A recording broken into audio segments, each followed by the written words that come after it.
having everything as they took the win last night. He didn't that time around. So there's room for the best ceremony of the week for Ucal if they can actually pick up a win here. But that's getting ahead of ourselves. They're going to have to win 2 in a row if they want that to happen. We are into the draft here to see whether they can start that journey off. And first bans, we'll see what they're going to be, as Jarvan, Nocturne, Cassio were taken away when they were second pick. We'll see whether that is going to continue this time, as it seems like they are going to be banning similar stuff. Maybe they'll ban Jarvan again in this one. Not necessarily something you normally see first picked, although we did see it earlier. Yeah, it could be something that Willow wants to take away, perhaps. That's a Kingen ban if I've ever seen one. Indeed. With a Rumble right there. Probably see a Cassiopeia ban in the second spot, and we'll leave the third for a little bit more flexibility. Ooh, they ban the Jarvan themselves now. Expecting a first pick Jarvan, in fact. Yeah, and so now Orianna and Cassiopeia likely to either be it's right now the Kiwoom can make the choice. Are we trading bans? Or are we leaving them both up?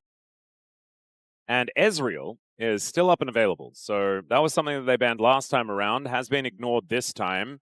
Both Diable and Aiming are pretty great at champion, as Pantheon will be the ban. So I think we will see an Ezreal ban, and it'll be Cassiopeia versus Orianna.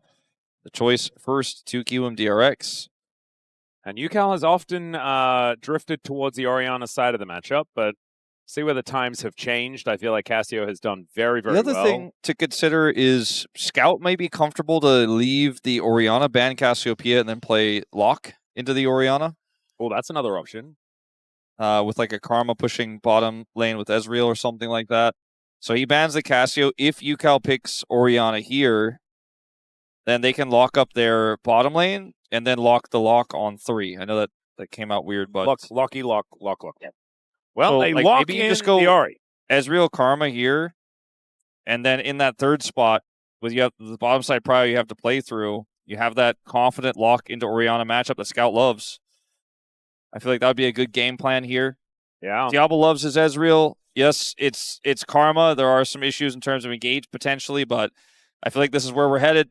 It seems pretty obvious to me based on Nongshim's game plan. Yeah, they've done it before. So the Ezreal Karma will be locked in. So now how do you answer? Bard is available. Caitlyn Bard. Caitlyn Bard is probably, it's like the only thing you can lock here right now. I think it would be great. I think it seems like the best option to me. Unless you want a Xin Zhao draft, you can just lock Xin and then try and take a top lane that you're happy with. I'm not He happy said with that. Xin, not Jhin.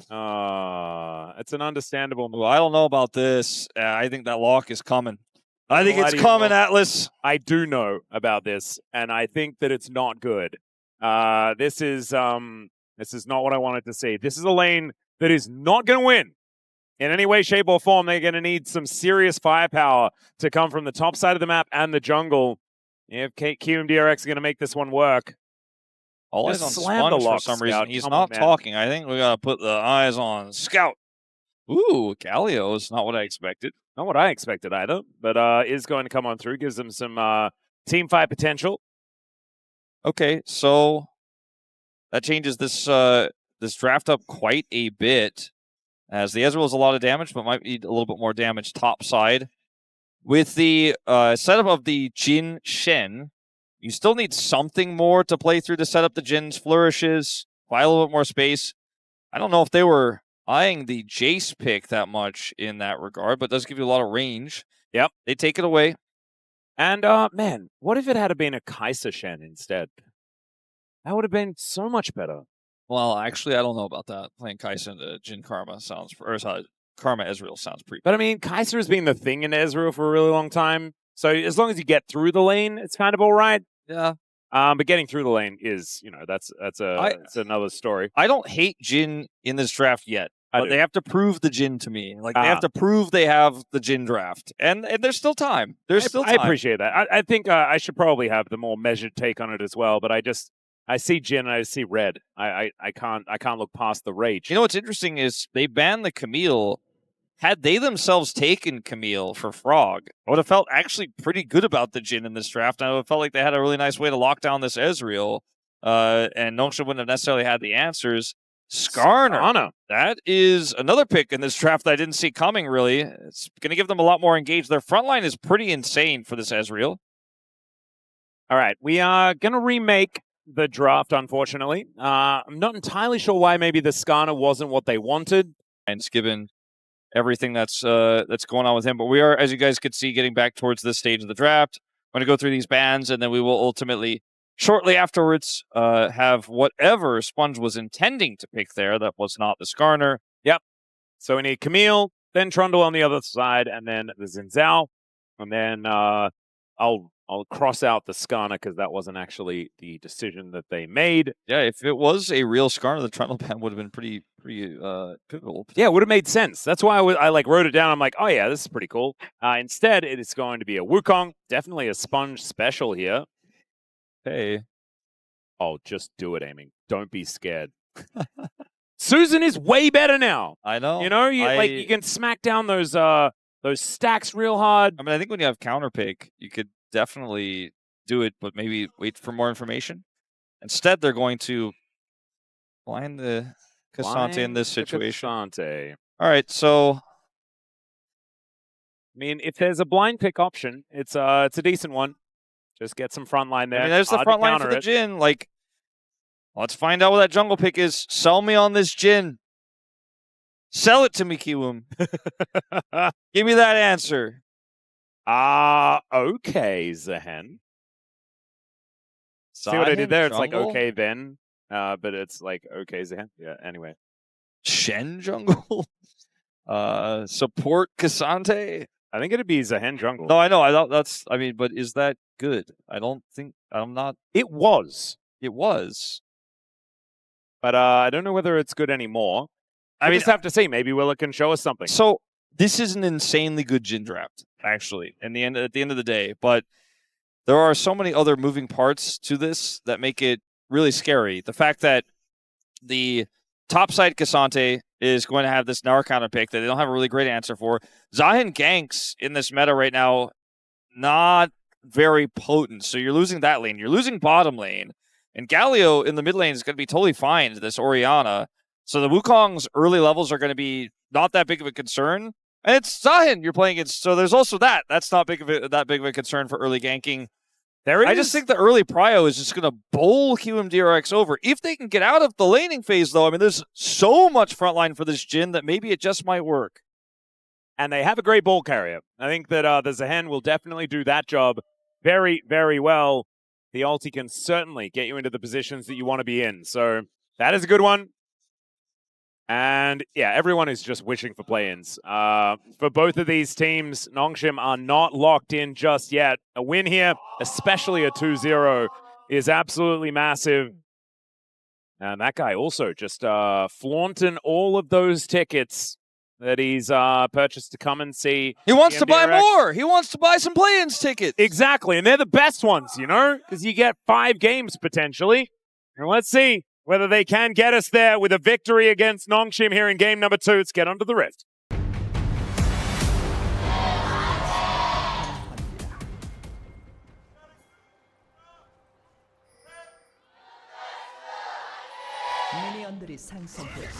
All right, here we are, ladies and gentlemen, onto the Rift for game number 2.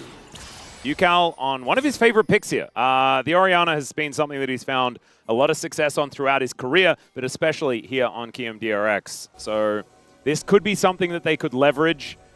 Scout, though, has been a great Galio player in his time, and Galio is very, very good at mitigating a lot of that pressure that you can pick up. This is just a great team-fighting comp. Out of Nongshim, and Diable is going to be able to self-peel. This front line is going to be able to work on just trying to stop Kiwoom DRX from doing what they want to do. Here's a heal. They're already gone in. Pretty good Captain Jack there from Diable. Still going to be taking a fair bit of damage. Yeah, it's a nice damage trade here, but they still have to deal with mantra Qs from Lehends. So I don't know if this will alone necessarily be able to keep control of the lane, but it will help a lot. Gets them control of this wave. And he's taking a fair bit of damage. I don't necessarily associate aiming with Jhin play, personally. He has played it a lot on this roster, though. Yeah. It doesn't feel like one of his more pivotal picks. It's Maybe just I'm just a bit of a Jhin anti. I mean, I think the reason why that is the case, I think you have a really good read, is as we're looking for that full shot. Oh, there's the flash in. Deadly Flourish comes down as Diable pops like a balloon. And that's why he associates himself with that pick here. Yeah, aiming's really good at Jhin, by the way. Just like I just really associate him with playing Jhin. He's just so good at Jhin. He is the type of player who just farms money and then is a late game hyper carry, as we're seeing a Hex Flash. Another taunt from Andil. This guy is just going ballistic here. Tanks up the turret twice, though. Lehends needs another auto or two, but that's why you drink your potions, ladies and gentlemen. And Andil will be able to walk away.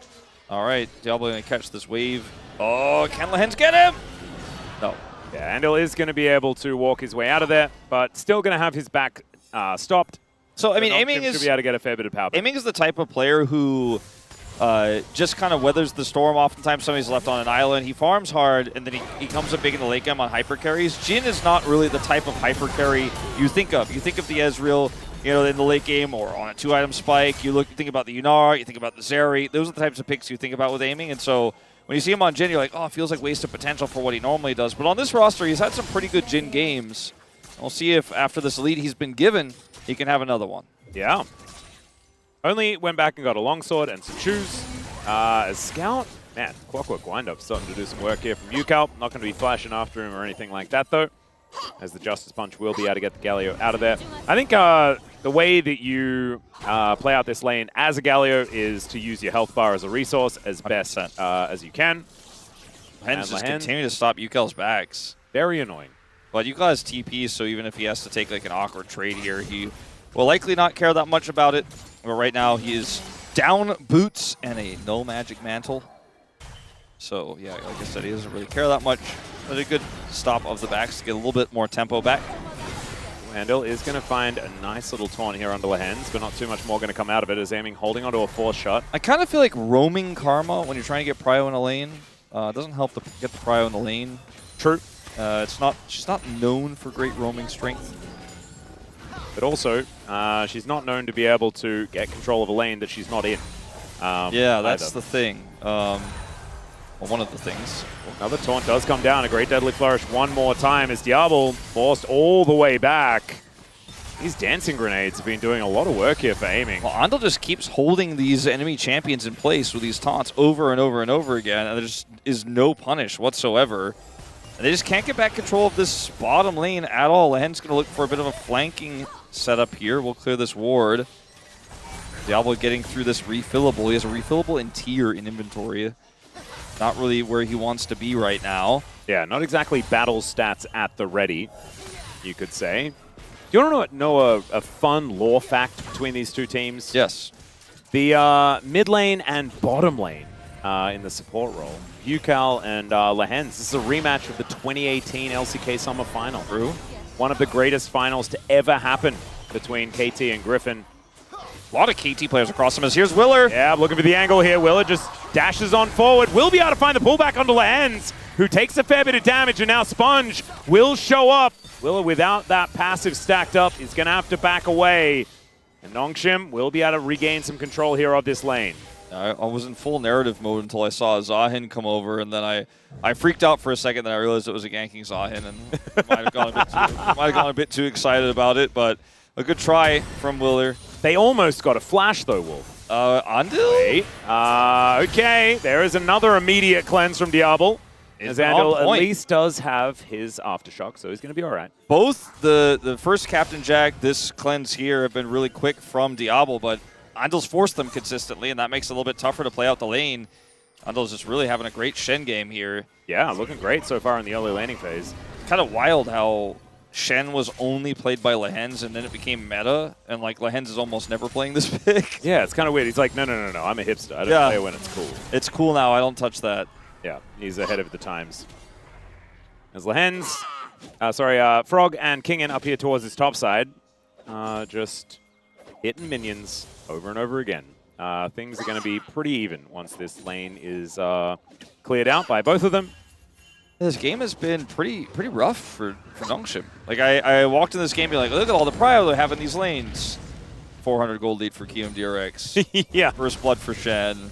Jhin winning the bottom lane. The mid lane not as stable as I think it could be, but it's still fine for Scout. But yeah, I mean, this is a Gnar counter pick that is starting to, as I'm caster blessing it, I guess, get some advantages over Frog, but it's not really leading to too much right now. And like you said, when the lane is done, it looks like the K'Sante is going to walk out of here feeling pretty okay with everything that's gone on so far. Yeah, it doesn't really need to be ahead or anything like that. A 300 gold lead for the Gnar is probably part and parcel with how you expect the lane to go when you've blind picked a K'Sante. So Frog just looking to try and be more valuable as this game goes on. Scout also going to be doing the same thing here in mid.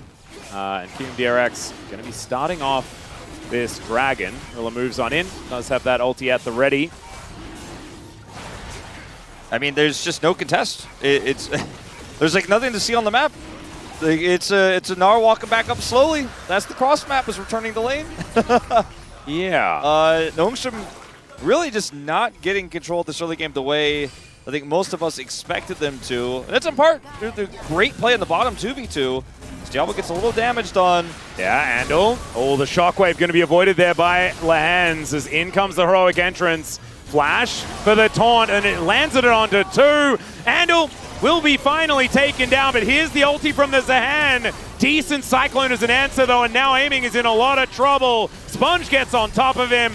The Mystic Shot is not going to connect, though, so Aiming will be okay, and now he's going to call some curtains. Lehends is his chosen target.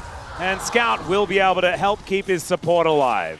Aiming's former support escapes just barely there. It was a good target choice because he was flashless from the previous play. As Andil goes in here, and it looks like initially this is a great catch. This is going to be a one fight, but Lehends is barely able to flash away. Great timing on that. Then Scout comes through. Look at this taunt. Flashes and gets both of them. So there's no real play here for Ucal to save Andil. And then this Zaahen engage comes straight onto a Wukong. He has to flash, and then Sponge turns instantly. Sponge gets so much value onto 2 champions with just 1 ultimate there without having to expend his own flash.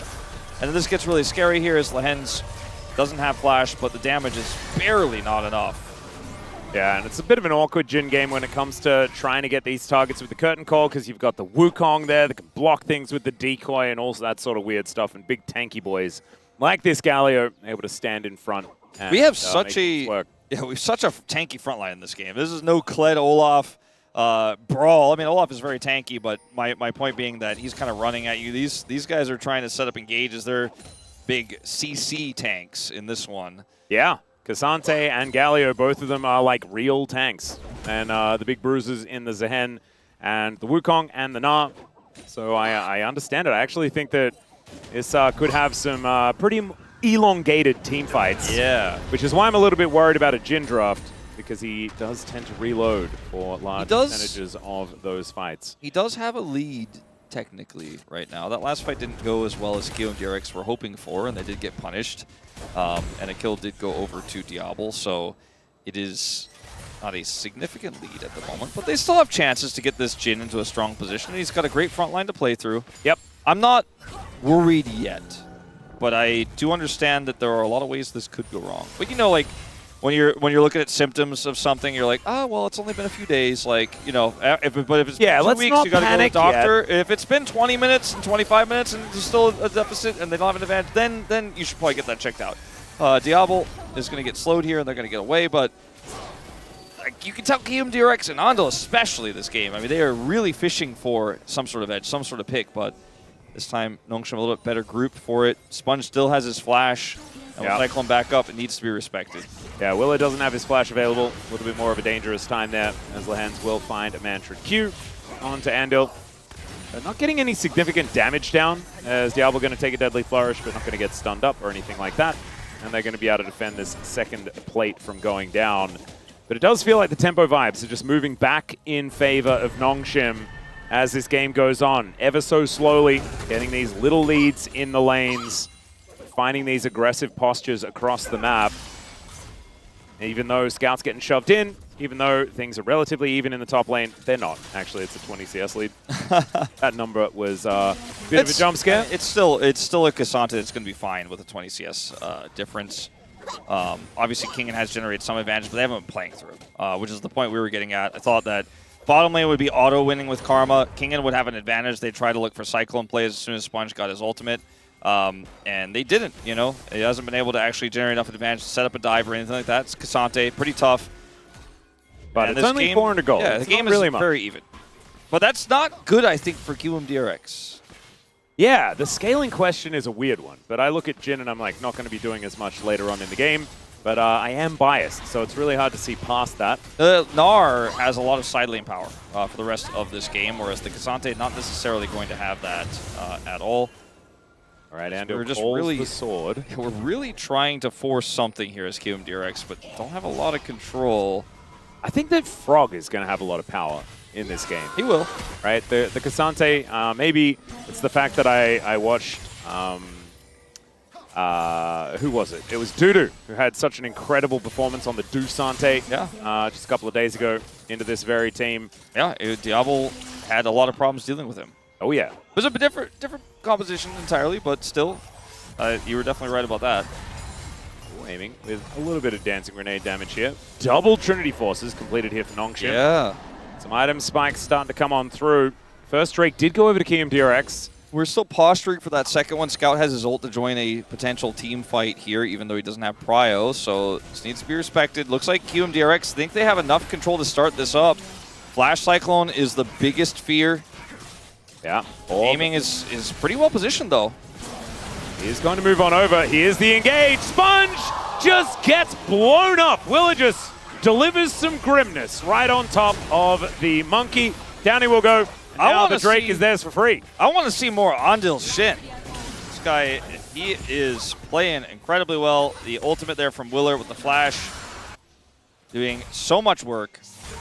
And that's double dragon into Chemtech Soul, which is pretty good for Kiwoom DRX's comp. They've got a Zaahen, they've got a K'Sante, and a Shen. Yeah, honestly, not too bad. As Kingen and Lehends up here towards his top side. Andil's going to show up, though. There's the ulti to bring him on over, but Diable's here as well. Andil in a lot of trouble, but he does get shielded up. Help from the K'Sante as Ucal comes in, running real quick.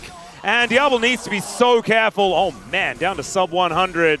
That clockwork windup did come on through. Now the flash forward into the Cyclone onto Willa. I don't know whether he's going to be able to get this bar up in time, and he cannot. Scout shuts down the Zaahen, and Aiming at least hits some minions. Aiming is trying to clear this wave out so they can't do anything more, so his teammates can come down here. I think Aiming should be fine.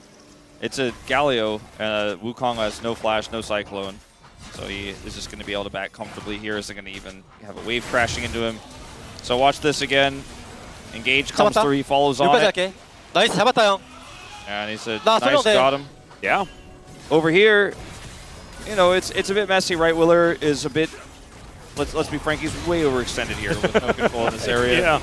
Yeah. Aiming is a Jhin who is landing into a Galio. He does not have help at all. And as soon as they see him, they're like, what? And why is he here? And they kill him. Yeah, so that is going to even out the kill score. Scout is going to put some shoes together as well. Grabs his steel caps. And Ucal and Andil now parked in this top lane. Kingen playing respectfully. Does still have about a 6,500 gold lead. I actually like the plated steel caps for Scout in this game. The tier 3 boots. Yeah. A lot more durable into this Jhin. It was the only real source of AD damage to try to break through him. Obviously, a little bit from the Zaahen, a little bit from the K'Sante, but it makes it so he's more likely to be able to get off a reliable taunt. Oh, Andil, speaking of taunts, Sponge does dive towards the Shen, but Willer is now looking to try and pull Lehends back forward. It's not going to quite work out as Diable. Not going to get deadly flourished. Aiming is just going to back away. Control of the mid lane going over to the Ezreal now with his Trinity Force completed. There is a Ghost Blade done for Aiming, but doesn't exactly feel the same. All right, so look to start up this Rift Herald. Rift Herald on the menu. Andil does have Hex Flash, but no real Flash, so they can just kind of play around his zone right now. Gonna get a TP out, and that will be matched here by Scout. As the side here is completely controlled by Kiwoom DRX, they actually can look for a bit of a wraparound. So I'm going to try to force this way through. Kingen has to get in here. He has his Gnar bar, but no flash. Yeah, Frog doesn't have his big shield from the teleport left anymore either. Is now Kingen with a full Gnar bar, looking for that angle. Does get the wallop, and the Shen just goes down. Shockwave going to connect, though, onto this Gnar. Gets pulled back. Dissonance is pretty high value, but without this Shen, it looks like Kiwoom DRX do not want to continue fighting. Yeah, they're just going to back away. Well, those who can. Lehends is going to stop one of those backs. Okay. Going to now take the Orianna for a walk. Willer is going to move on over and look to see whether he can lock down the support. They might be able to get this. Grim Deliverance does get him on in there. Willer, can he actually get that bar back? And the answer is yes. Gets on top of Scout here as well. As Andil, he's back in the fight once again. The flash away from Diable. And will they be able to find it? They can. Aiming. Oh my God, the double blind snipe. And he takes out the bottom lane. It might be further time to associate him with Jhin. Yes. I think maybe I will rescind my comments. He is certainly having a pretty good back end of the year on the pick at least. Picks up those 2 blind there. The game sense on this man. Kingen just gets a kill for free. Okay. And they will get the Herald anyway. Herald. Okay. With a mid lane Galio. I think they get it, yeah. Yeah.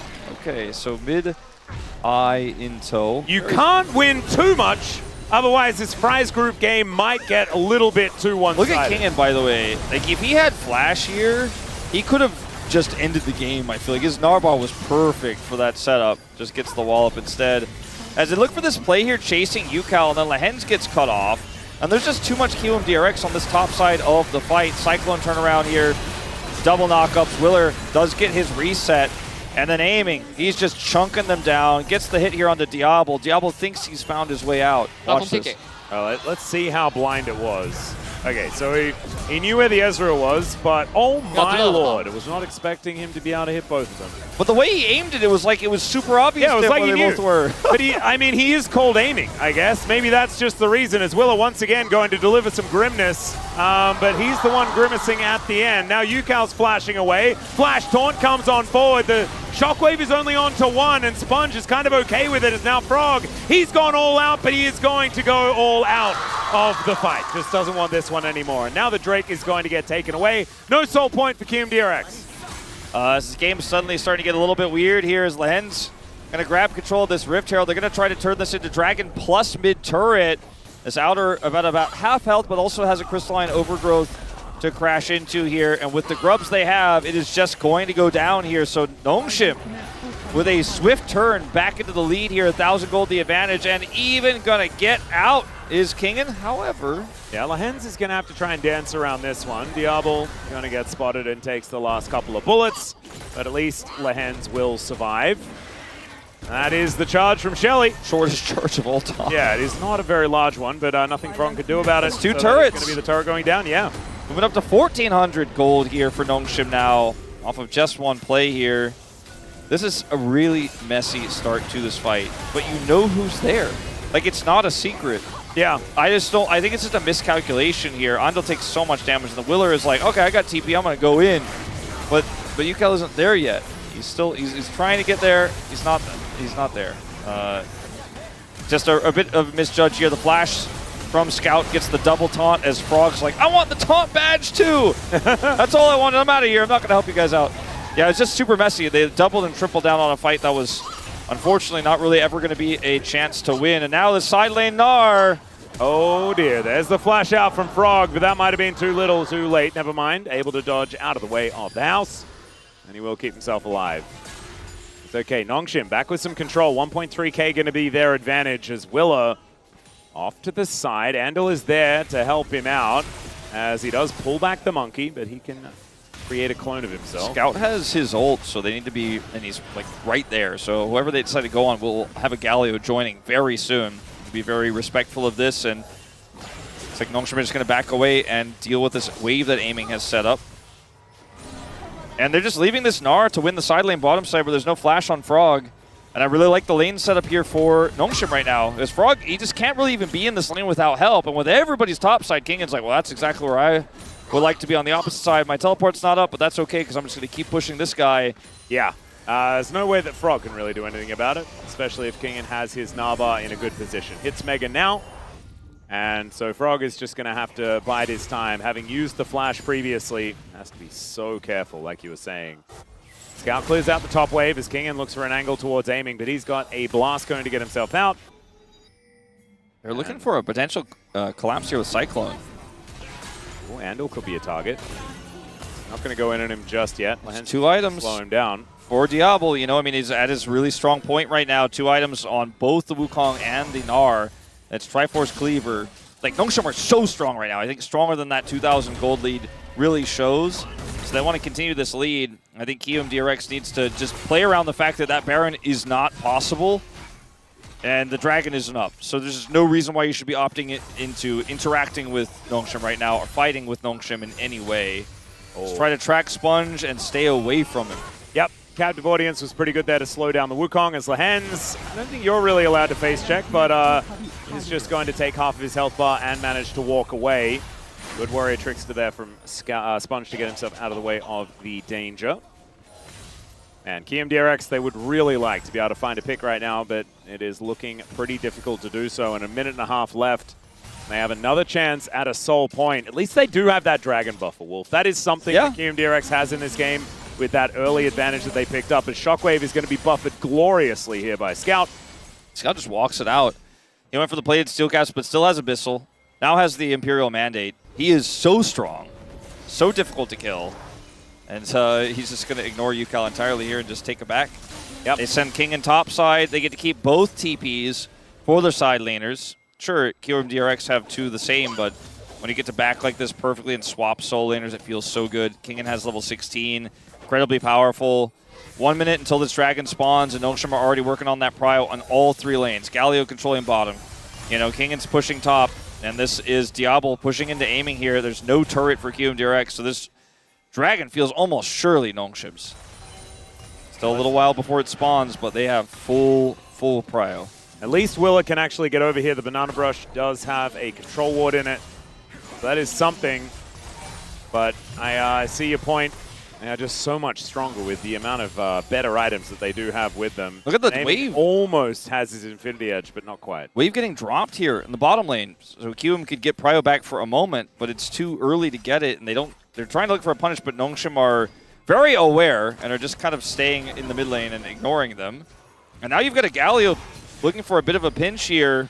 There's that TP from Ucal out of the side lane. He has to come in first, so he needs to get something with this. Yeah, and Kingen and Frog both have their teleports up, but you can see Kingen just walking his way over. The Narbar is in a great spot. He's hitting the turret on his way over. Yeah, and Frog will follow up, so he can actually push this wave back. That is actually pretty good management here by Kiwoom DRX, but now Willer is in a little bit of trouble, and Diable is hurting so much. You mentioned the 2-item spike, but man, it is pretty tough to deal with now that they're staring down the barrel of it in reality. So Kingen's Narbar is down. There's a tiny window here for a potential punish. Scout on the flank, though. This is going to be so hard for Kiwoom DRX. Yeah, that's going to be a tough one. Scout once again with a glorious buffer. Can Ucal find a good shockwave? That is the real question. As there's a Cyclone, Grim Deliverance comes on forward, but Sponge just holds them all in position and manages to survive.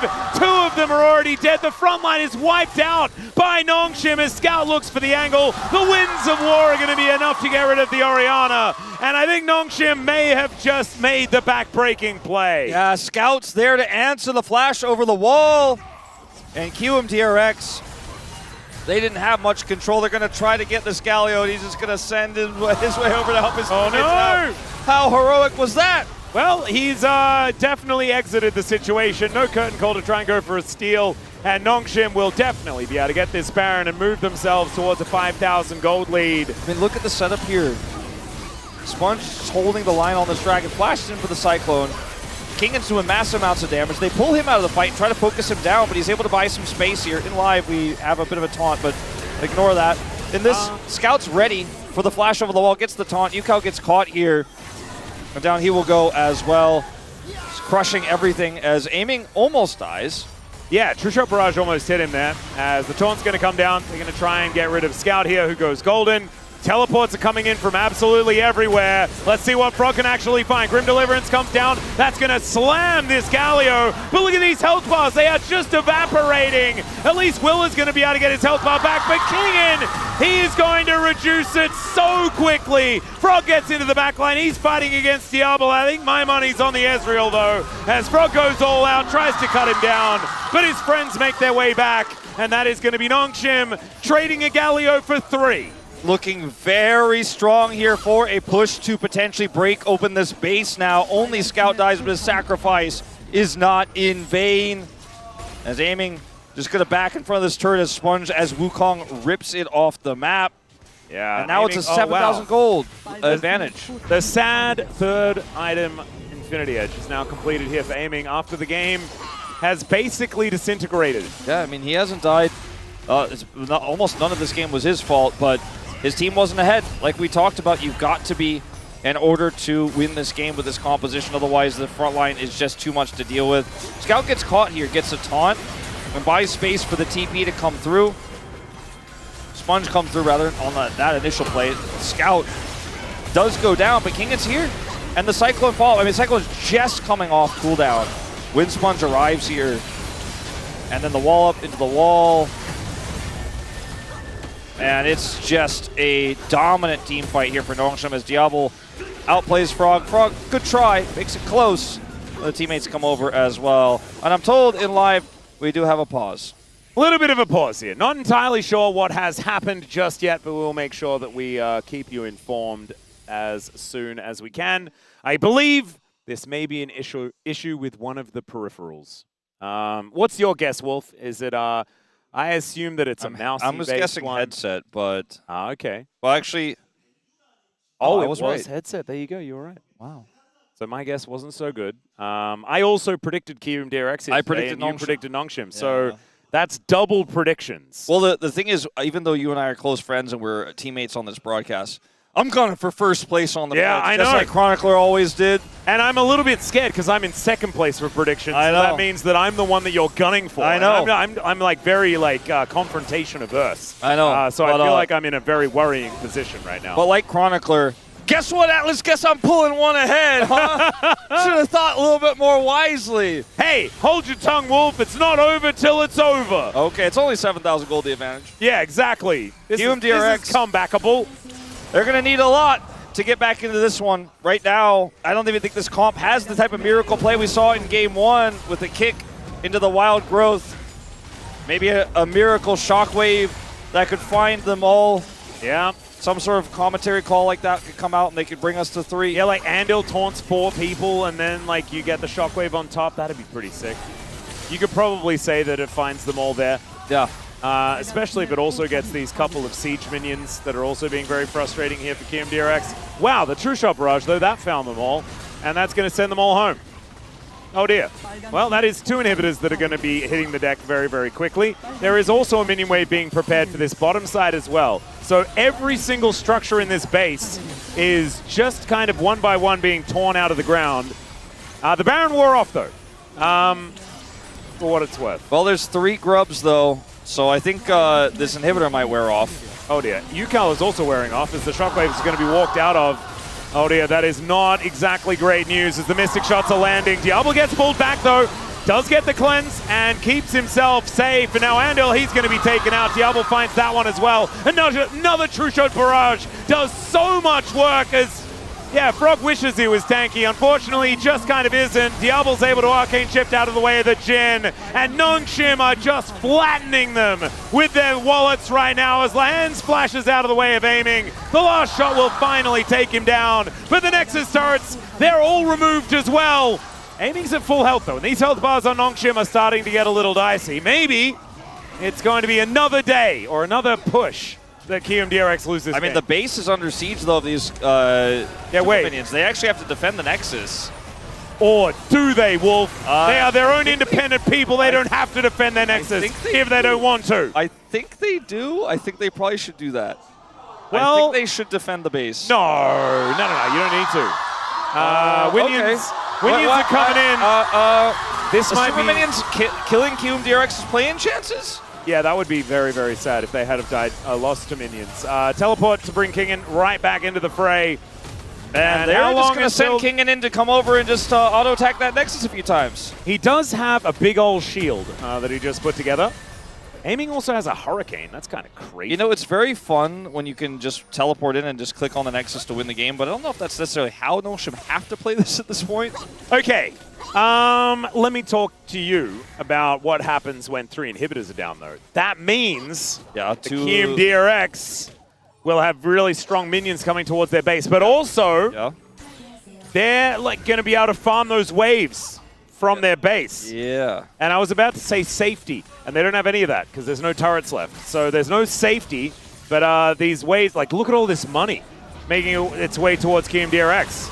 That's just a flash in from Scout, though. Cyclone comes down. They're wanting to win this teamfight. Takeout aiming, and the Zaahen is already dead. The Nexus is focused, and Nongshim will eliminate Kiwoom DRX and secure their spot in the play-ins. A huge win for Nongshim. A dominant win from Nongshim in a 2-0 fashion. Game